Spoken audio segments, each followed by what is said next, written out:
Two-factor ANOVA. Two-factor ANOVA is an expansion of one-factor ANOVA, where I and j levels are independent of each other. These create combinations, or otherwise known as pairs of the two levels.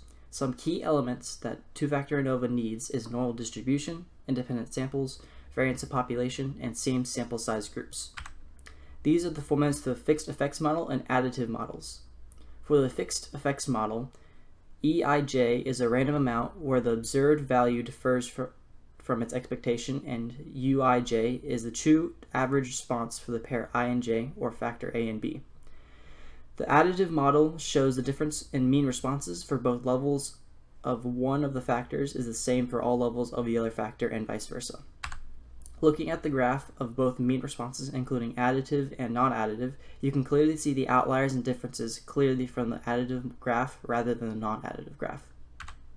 When comparing your hypothesis, both null and alternative, you want to focus on comparing only one of the factors in order to give yourself the easiest comparison.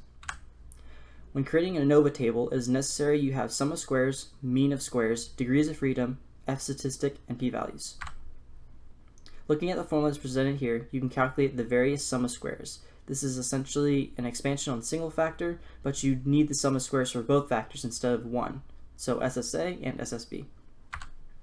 Again, looking at these formulas, you can properly calculate the mean of squares, very similar to the sum of squares.